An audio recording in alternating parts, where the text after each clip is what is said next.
Blessed day, everybody. Welcome to What the Boot. In this video, we're going to be going over what you can be expecting every morning when at boot camp. All right. And typically, your day is going to start off with a 4 o'clock in the morning reveille. All right. That means, yes, 0400 waking up every single morning. All right.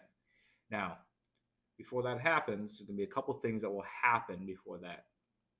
One, during the night and in that morning, there's going to be firewatch. And their job is to obviously watch over everybody, make sure no emergencies happen, relay information or special instructions or anything that may come up, and as well as to narc on anybody who decides to try to escape from boot camp. All right, now this firewatch is going to be two of them. One of them is going to go out the lights, and they're going to be calling out what is 5 minutes to lights. And you're going to have it, and they're going to be up at the light and yell loud, 5 minutes lights, 5 minutes lights, 5 minutes lights. And so all the way down till 1 minute to light, 1 minute to light, 1 minute to light.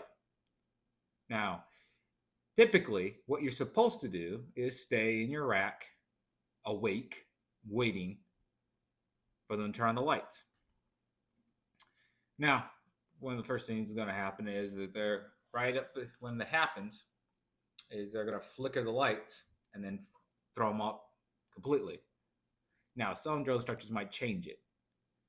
Some drill instructors might make it where they flicker the lights at each of the 1 minute zones.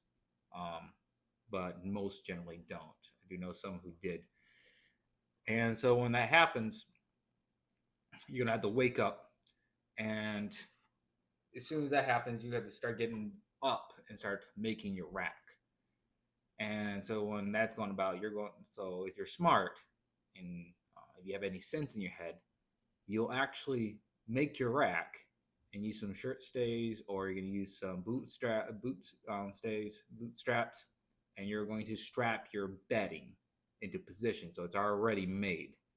And that way you can avoid what's going to come. And make your rack. Then the drill instructor will come in and start doing his counts. Now, while everybody's up and getting their rack made, the firewatch is going to report to the drill instructor the counts of the night and any other special instruction counts that they were required to have, or if anything happened. So they're reporting to the drill instructor at the time. You have a very short window in which you're doing that. You make your rack. And, you have to have that 45-degree angle, 18 inches of white, so on and so forth. You got to make this quick. Now, my advice to you, make your rack and sleep on top of your rack. Sleep on top of it and have it made. Some of the idiots, honestly, retarded, actually use their blankets and actually slept in them. If you're smart and you want to buy yourself as much time in the morning, have your rack already made. And it's already, when you wake up, kind of take your whoopee and stuff it into the sea bag real quick, and you kind of get around that a little. Heaven forbid, but you're not allowed to get out of your rack early, mind you. You're not allowed to get out of your rack early. Don't try to be, I'm going to be sneaky and whatnot, no. Don't try that part. We paid very dearly for trying to do that. But if you got some who sleep underneath it, so, they need time to actually make their rack and fold the blanket a certain way and make sure your sheets are sealed and make sure there's no wrinkle. And you need to do that all within a minute to 3 minutes. You got a really short window. And then after that, you're going to have counts. So the drill instructor is going to end up coming down, and depending on what number he starts at is the number you get. So you might start at 70, you might start at 30, you might start at 20, and you're typically going to get used to this every morning. 20, 19, 18, 17, 16, 15, 14, 13, 12, 11, 10, 9, 8, 7, 6, 5, 4. Then we get to 3. And you end up with a chant usually with all the Marines yelling, "Get online." And then 1, done, sir. 1, done, sir. 1, done, sir. And there you go. Everyone's online. They're going to walk through real quick, do their own counts. They're not going to trust the firewatch to have given them correct numbers. They've got to do their own counts and maintain accountability. In the Corps, accountability is across the board of equipment and people. That is paramount across there. Don't ever think you'll get rid of it. Don't ever think you get around it. That it's going to be part of your life, and you're going to care very much about it, even if you don't care. All right. So now after that, we get released to hygiene and shave. So you go in there, shave your face as fast as possible. You will shave every morning. You'll do anything else and everything else that you need to do. You'll do it quick. Then you get back out, get online. No, retract that. After you get the counts, you're going to get dressed. You're going to get dressed by the numbers.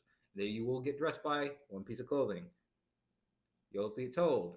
You'll grab your right sock. You put it on your foot right now. You go 5, 10, 3, like 2, 1. And then as soon as you get done, done, sir. Done, sir. And the position done is going to be at attention. And then, yes, they will do this per piece of clothing. So sock, your left sock, skivvy shirt. If you're an idiot, skivvy shirt. Your trousers, right boot, your left boot, trouser, or your blouse, I should say. And when that's done, you're all lined up, go through again. They're going to do an inspection on your uniform, make sure everything's neat, and then go in. Then you're going to shave and do whatever else you need to do. Mostly it's just time enough to get you in there to shave, in which you got 30 to 50 guys stuffed into a bathroom, all trying to shave at the same time and not trying to become a bloody mess. So if you can figure out clever ways, and one clever way is to shave the night before, that we have less to deal with in the morning. But even if you have a baby face, even the baby face has to shave. So baby face is going to shave, the big bear is going to shave too. So it doesn't matter. After that, you can get back in line, lined up in the area. They're going to do another count. Then they're going to send you out the doors. You're going to get formed up for chow. And once they get you outside, get formed up, then they're going to drill you all the way to the chow hall. Once you get to the chow hall, it's not like everyone just bum rush to the chow hall. Depending on who got there first, because it turns into a competition, to be quite honest. You get formed up for chow, and then you start marching toward the chow hall. Every platoon will compete with each other over who can be ready and done and get over to chow hall first. Because the ones who are there first get the longest time to eat. Generally, if you're last, because there's a short window in which everyone has to eat, and everyone gets to go in, that does not mean everyone gets to eat. You're given chow, and then you have only a certain amount of time in which to eat it. But I digress. We get formed up, you get drilled over, march over to chow hall, get lined up, in which you have to do certain commands or by the numbers in which you're going to get in line. All right. If you mess this up, drill instructors will just have you reset and reset and reset until you get it right. So getting things used to keeping things in order, doing things the right way the first time, it can be very paramount. All right. Get lined up. Shuffle right up there, and they're going to say, nut the butt, nut the butt, nut the butt, nut the butt. All nice and tight. Everything's tight, tight, tight, tight. All right.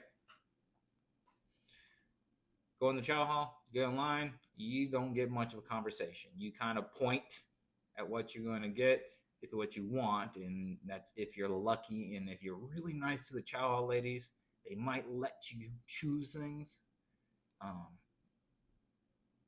If you're not, they can make your life living miserable of hatred. Now, there's when you get in there, you get into your spot. Now, some platoons, it kind of depends. It can be that everyone gets their chow and everyone has to go sit down, and everyone has to wait till everyone's done and gotten their food before they're allowed to eat.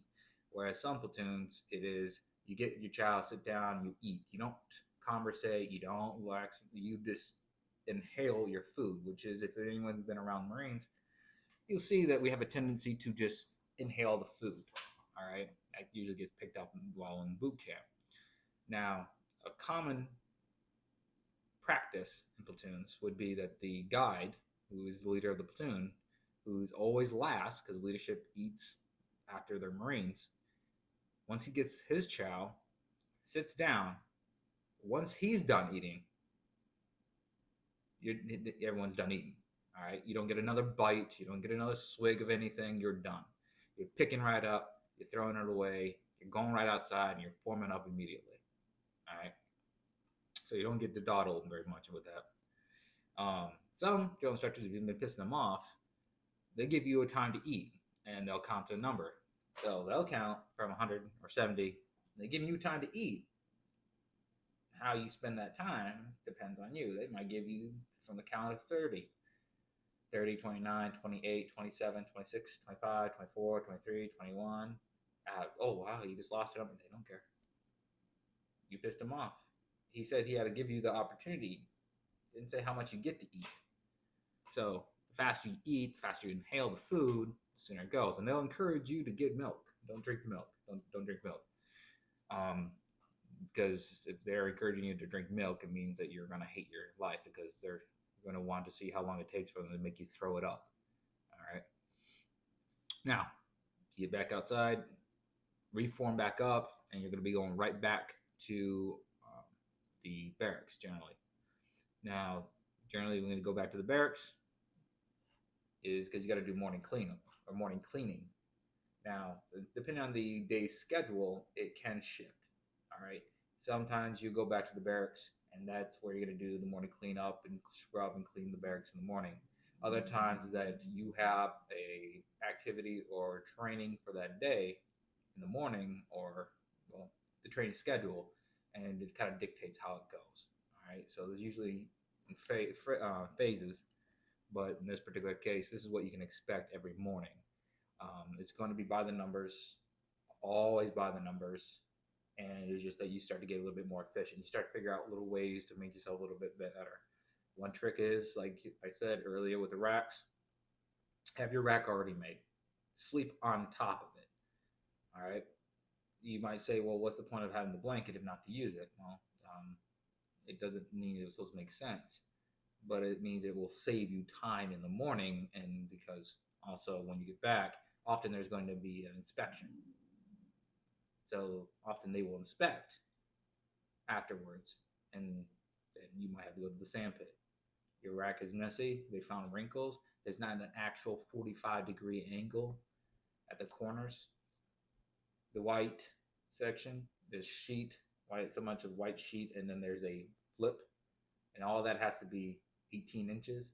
So you take a pen, roughly 6 inches, and you flip it, and that's how you know you got 18 inches. Unless someone's gifted, then that's a different case. But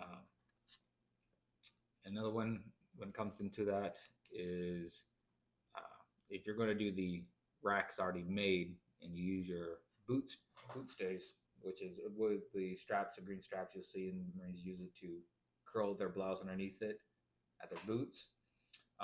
They'll use that and pull the sheets and the blanket together and keep it nice and taut so it doesn't wrinkle. And then they generally will start to use like a woolby, or you'll sneak your woolby out of your sea bag and use it to sleep. And then when you hear the 5 minutes of lights, 5 minutes of lights, 5 minutes of lights, that's usually where, if you're smart, you're taking that woolby and you're stuffing it back into your sea bag real fast. And so then you're just sitting there at basically the position of attention in your rack, just waiting. And another thing is, it does pay that if you are done with something, you don't sit around just doing nothing. Help your fellow Marines, help your fellow recruits to get it done faster. One, it builds camaraderie, and two, you will be considered somebody to not be trusted, or somebody who's worth trusting.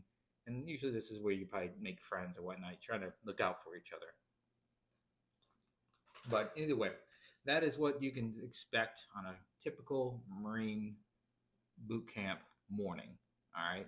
Now, depending on what platoon you get in, there will be some deviations here and there, but that is just getting you kind of an open door of what is to be expected. It is regimented. It is fast. It is by the numbers. You may think it's retarded. No one cares. You're trying to join a group who have quite the history of getting sent to war and bringing back victory every single time. So if you want that privilege, there's a process in which they make Marines. It starts off stupid and probably will end stupid, but you will be Marines. All right. Hey, if you have any questions that you want me to look into or clarify or go into more depth about anything, leave that comment in the comment section. Give this video a like, and I'll see you next day. Have a blessed day.